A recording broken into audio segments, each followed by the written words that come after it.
For the past 4 years, Tammy Murray and I have had the pleasure of interviewing many Bigfoot researchers, hoaxers, storytellers, and attention whores on our show After Hours with Team Taser, which then became After Hours with Rictor.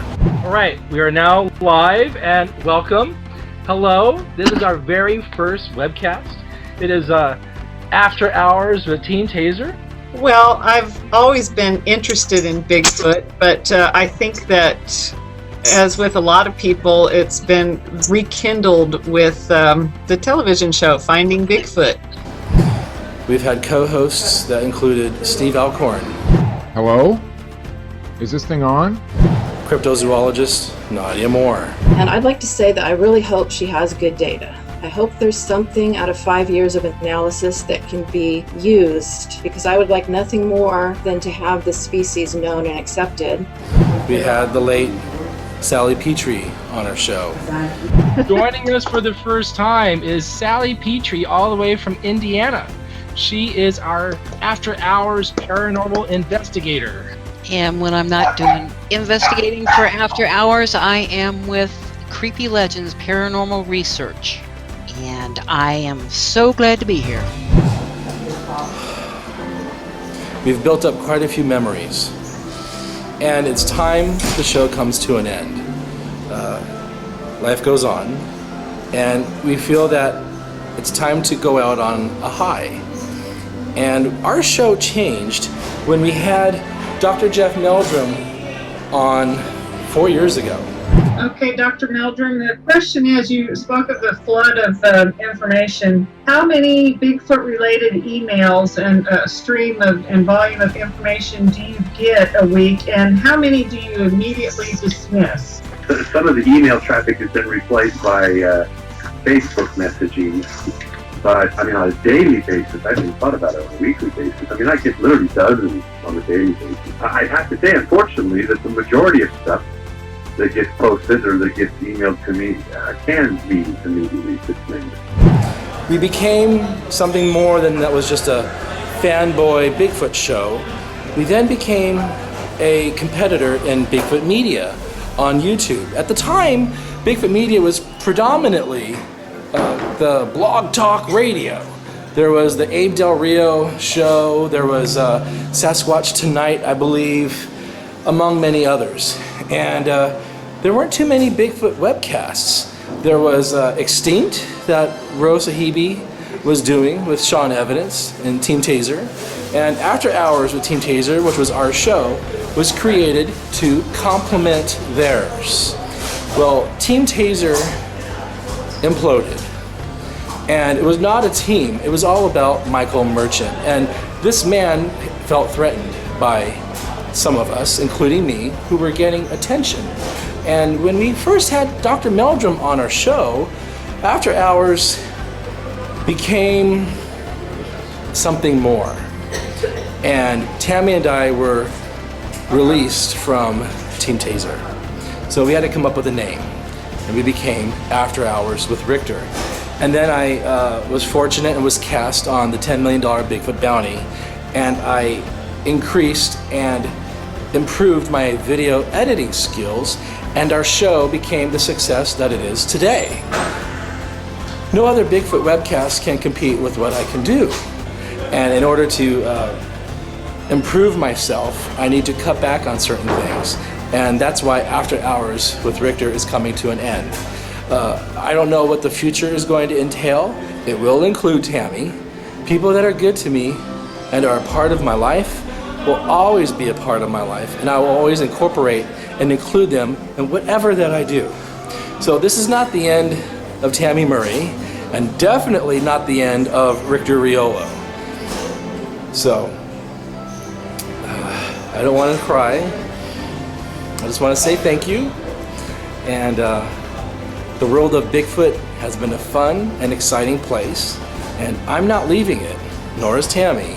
We're just leveling up. And I think it's healthy and it's good. So thank you very much for being a viewer of After Hours with Rictor. Tammy Murray here, celebrating the last 5 years of my adventures with Rictor Riolo on the #1 Bigfoot webcast, After Hours with Rictor. It's been an emotional roller coaster, a wild ride, the best and worst of Bigfoot. You all know who you are. Oh, God. Bad. One of the most interesting things about doing a Bigfoot webcast with Rictor is it's hilarious, it's fun, it's a way to entertain, and it's a way to meet people through this common subject matter. Rictor is a hoot. I love him, he's a dear friend, and these have been some very entertaining times that we've had together. Tammy, you told the police officer that I was gay. I did.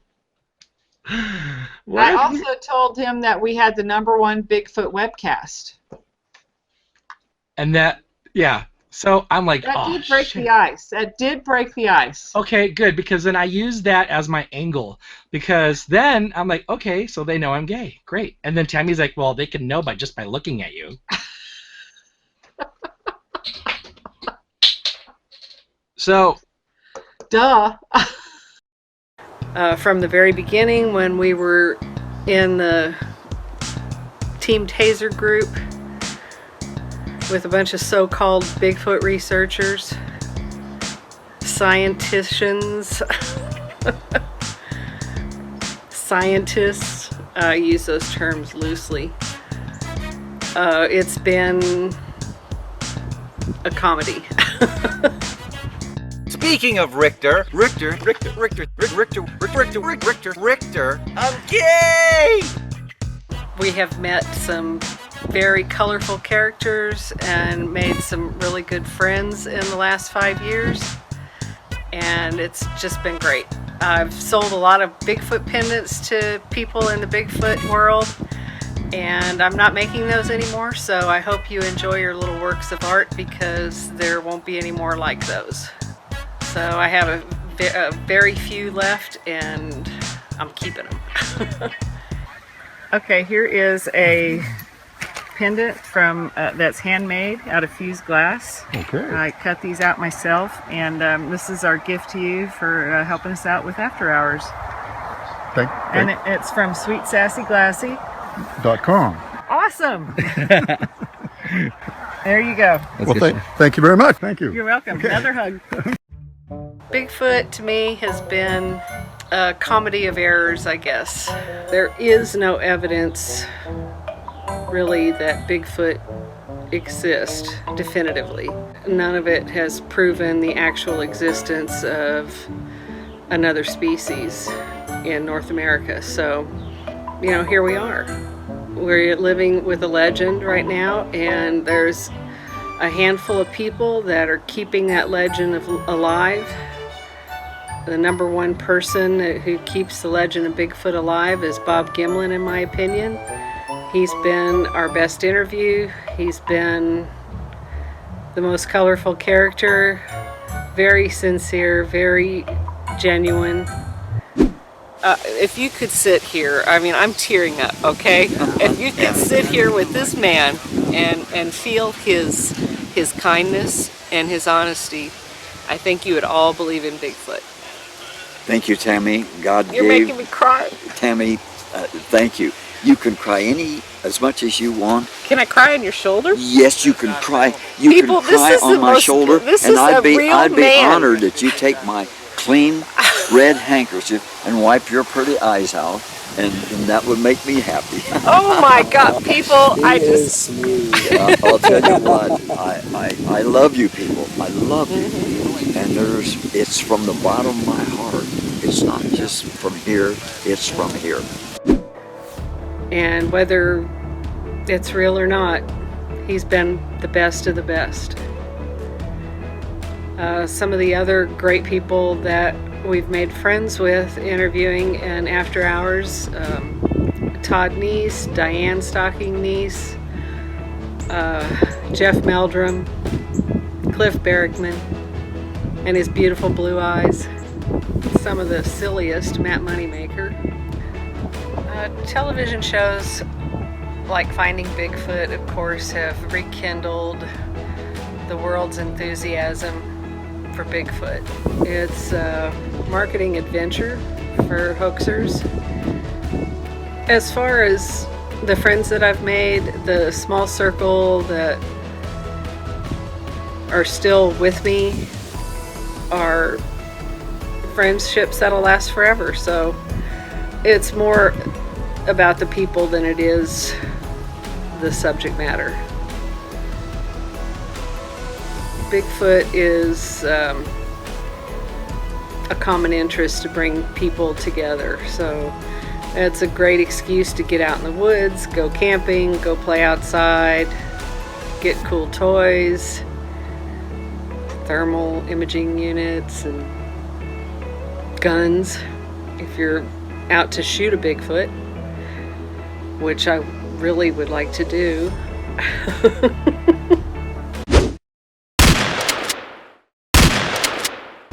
The best thing about Bigfoot is getting to spend time with my friends like Rictor. Oh, is that Thelma and Louise? Let's go. Are you going off a cliff? What are you guys doing? We're out of here. Janine, Todd, Diane. Rictor, is that a Bigfoot over there? Tammy, that's Diane. Oh. So I'm sitting here with Todd Neese. He's putting on Beachfoot. He's not nearly drunk enough yet. I'm working on it.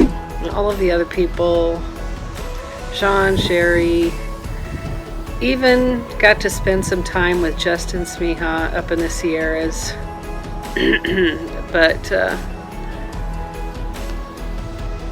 we all know how that ended.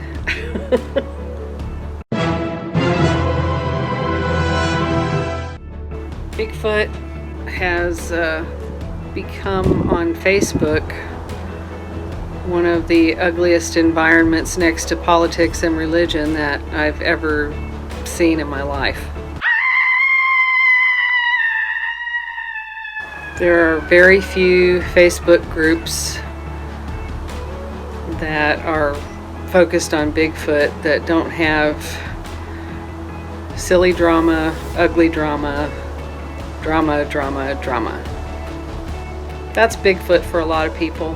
Facebook, social media, YouTube videos. That's it in a nutshell. I just wish that more people would get out and enjoy the outdoors, get a little exercise, go out in the woods, actually look for Bigfoot instead of just playing make-believe on Facebook.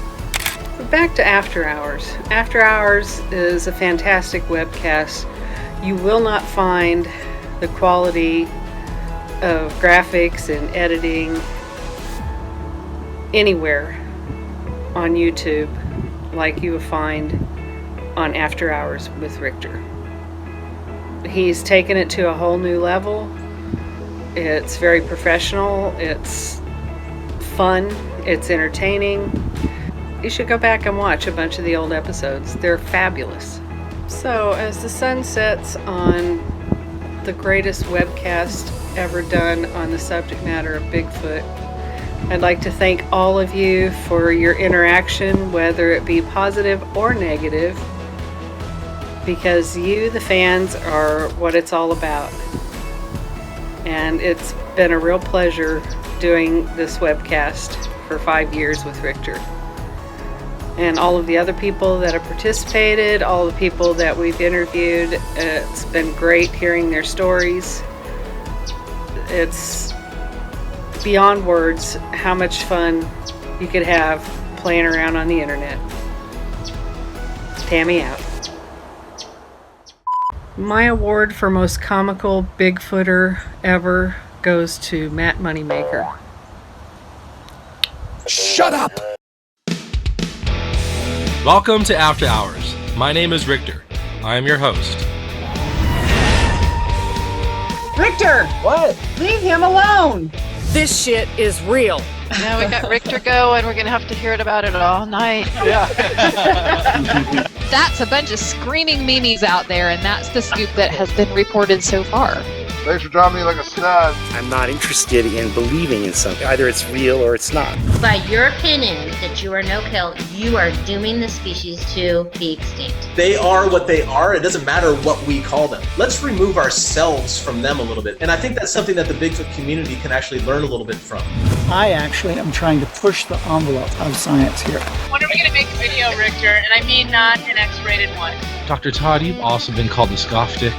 Yeah, well, have these creatures stood against a backdrop of trees, I probably never would have seen them. You can't talk about I can! So you guys are going to bag a Bigfoot and get us a body. We're giving it our best efforts. We thought that we had the holy grail of DNA. Our hero, Bob Gimlin's with us. Hello, is this thing on? Am I muted?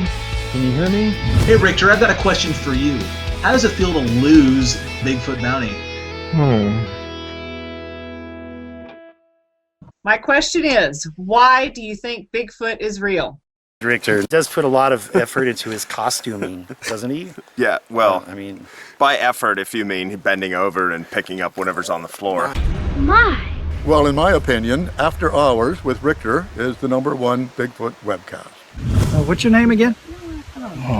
Don't piss Rictor off. Rictor, behave.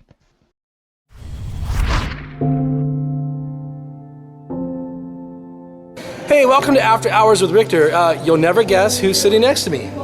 Dr. Meldrum. Now, about 4 years ago, Tammy Murray and I had you as a guest on our webcast. We did it by telephone. And that's when things changed for us. We became not just the Bigfoot fanboy, fangirl web show that we were doing for After Hours with Team Taser at the time. We were then elevated to a higher level. You're Bigfoot royalty. Okay. I'm not kissing your ass. I'm being serious. You are highly regarded, highly respected, intelligent, needed. Good looking. You're very. Not gonna lie. Yeah. Okay. So, but see, when we had you on our show, Team Taser, the Facebook group, began to dismantle for other reasons. Michael Merchant was the head of Team Taser in his head. We were a team, but it was all about him, and all of us were there to promote him. Well, when we had you on our show, we started to get a lot of attention, and then we were kicked out of the group. So Tammy and I were like, well, I'm like, what do we do? Because the name, everything was changing, and she's like, call it After Hours with Rictor. Okay, and then after that, I was cast on Bigfoot Bounty.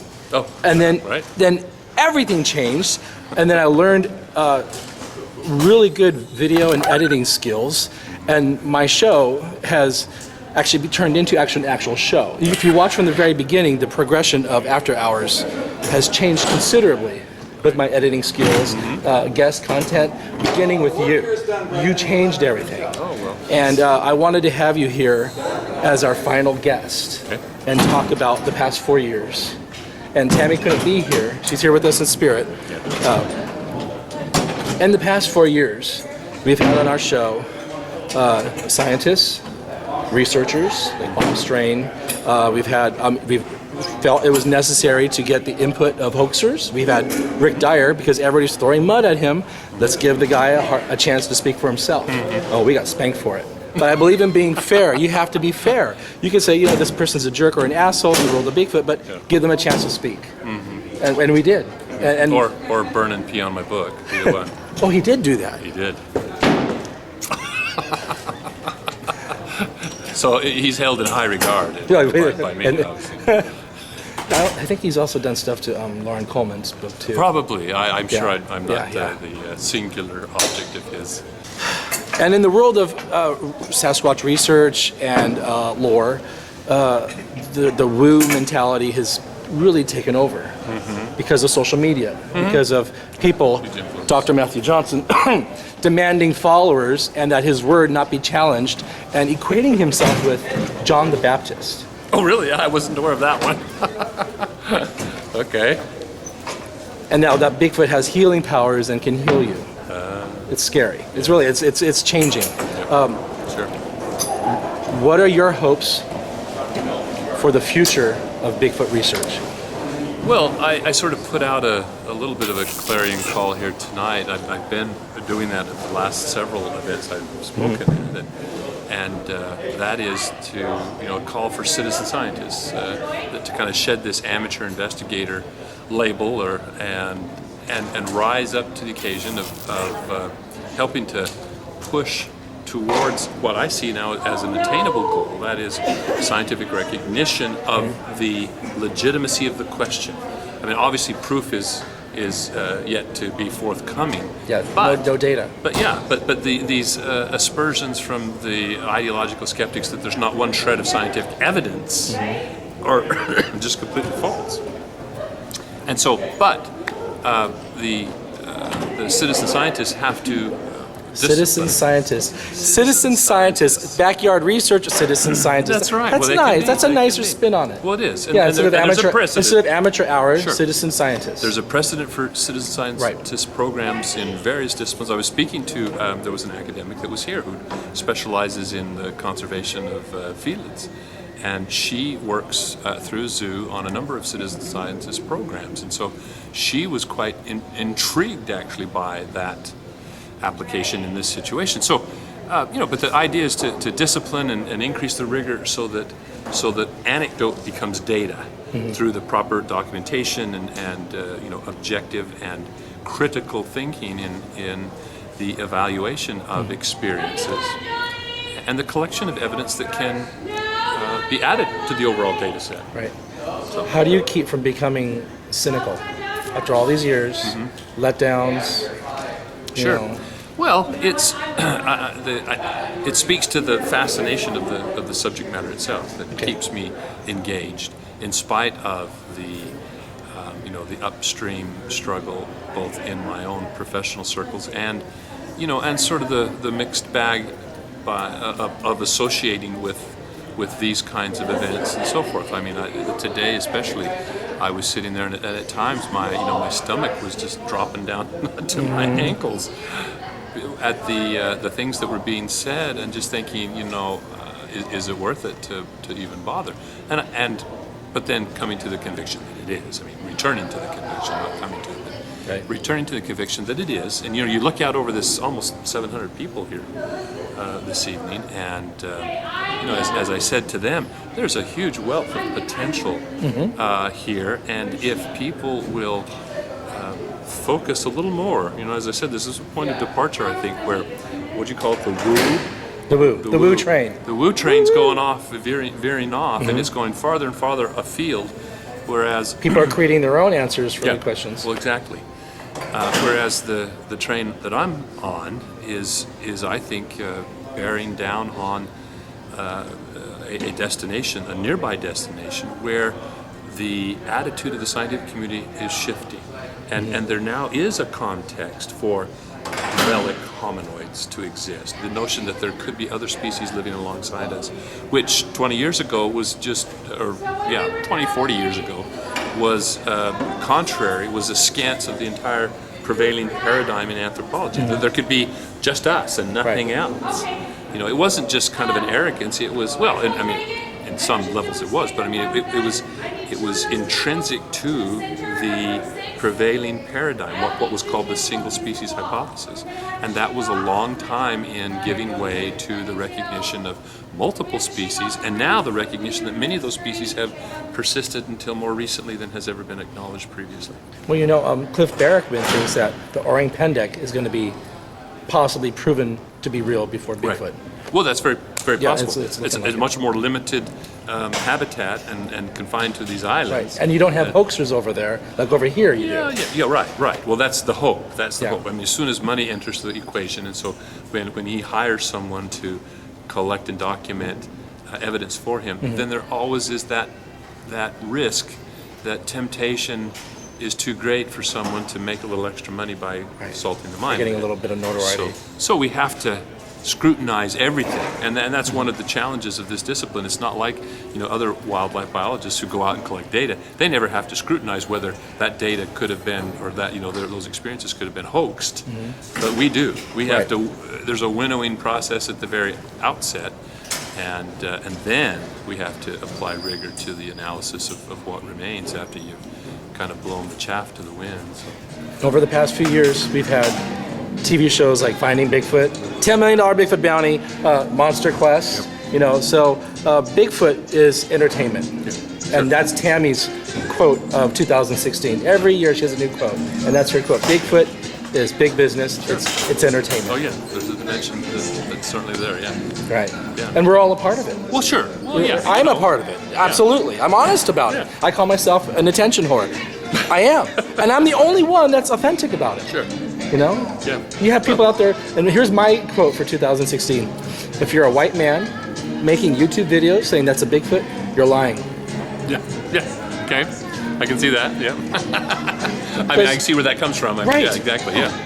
Absolutely. Yeah. Well, and that's you know, I used to question the credibility of something that was immediately posted to YouTube rather than have that person bringing it to some authority, whether myself or someone in their what's hometown. the end goal? Yeah, but Getting now I YouTube hits, realize, well, and that could well be, but I also had to recognize that I'm of an older generation that doesn't realize that people communicate by Facebook and YouTube. And so that's just the natural reaction. If they have something interesting, they post it on YouTube. Yeah. And it's a very different perception than I might have of that action. So, yeah, but it's entertainment. You know, I walk a kind of a fine line in my participation in these sorts of events, and especially sitting behind a table selling replica casts and books and brochures. But, you know, the first time I don't, if I just came and spoke, I'd be rolled out on a rail, tarred and feathered, because people want to have a piece of this, and it's their way to also contribute to the furtherance of the investigation. And there's nothing wrong with making money.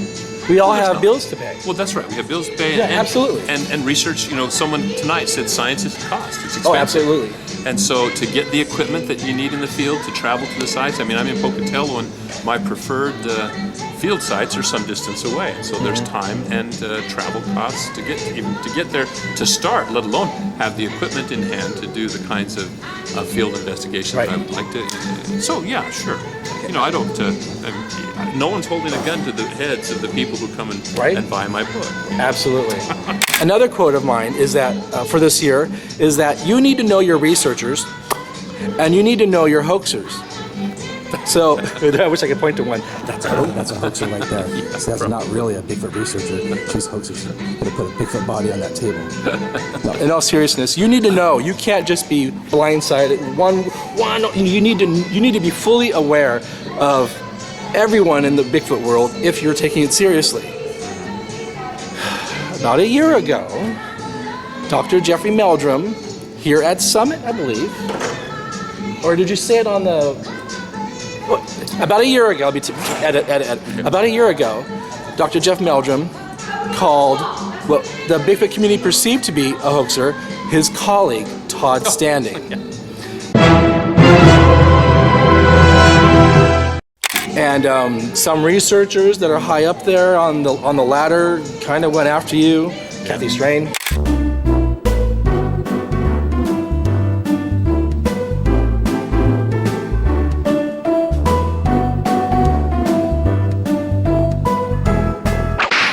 And had an opinion on it, and I wanted to get your input on that. Yeah. Well, I was invited by Todd. I was aware of some of Todd's evidence superficially, had never given it a lot of scrutiny, and then he reached out to me and invited me at his expense to come up and be his guest and visit the sites, one of the sites, and see some of the evidence that he was experiencing. And I was more than willing. I was delighted to have the opportunity to go up and see some of those areas in central western Canada, western Alberta, Canada specifically. And so I took him up on it and had some really interesting experiences and got to know him and his family, see him in the field, etc. In that comment, you know, I referred to him as a colleague. That's like saying Mr.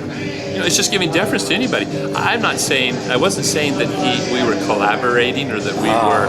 It was just the meaning of the word. The meaning of the word was, and it was taken completely far beyond what the intent was. The context, yeah. And by people who really didn't have much of a leg to stand on in making such aspersions my direction, because they weren't familiar with the evidence. They weren't familiar with Todd. I mean, they were judging things on the face. Now, I may be wrong. I never endorsed, nor did I confirm anything that he said or did. I simply wanted to go up there and have a look at it. I still have reservations about some of the imagery that he has presented. The puppets that people call Well, them. yeah, the puppets, Muppets, you know. Yeah. I mean, but on the other hand, I mean, there was a report, and I took some more flack for this. There was a report, I think it was David Falconer and another gentleman he co-authored with, and whose name escapes me at the moment. I apologize, but I went through that, and every criticism that they leveled, I could in minutes find online examples of real animals, primates, that contradicted their assertions. And so I just simply said, hey, if this is your smoking gun, if this is the best you got, you need to go back to the drawing board, because it's not good enough. Now you may have draw your opinion on one thing or another, but this doesn't justify you throwing this out at this point. And I got all kinds of flack. But hey, look at the report I wrote. It was just a quick response to the first read of Falconer's report, and I haven't had a chance to visit with him over the details of it. But anyway, that was where that went. Where it stands, Todd and I have fallen out of contact. He dropped out sort of pretty much and went back to work in the mill, I guess, there, and I haven't heard if he's returned to any of his Sasquatch research or not. I mean, given his treatment, I would be kind of surprised if he did. You don't think this stuff? Well, I don't know. I don't know if he's. Yeah. It's like if Rick Dyer were to actually kill a real Bigfoot, no one will believe it, unless science were to actually come in and be, National Geographic did something on him, and he was on, but he's already been on the news, so it's like. But there's a saying, even a blind mouse will find a nut. No, it was a blind squirrel. A blind mouse might find a piece of cheese. I can't. Oh my God, I can't do idioms right. Oh God, Tammy gives me so much crap for that. Well, that concludes our interview with Dr. Meldrum on After Hours with Rictor. It's been a wonderful past 4 years, and I thank you for being our final guest. Okay. Well, good luck in your future endeavors. Well, I do other shows. I have stuff like that. Yeah. So, thanks to you for subscribing and for watching, and see you on in future stuff. Okay. Bye. Bye-bye.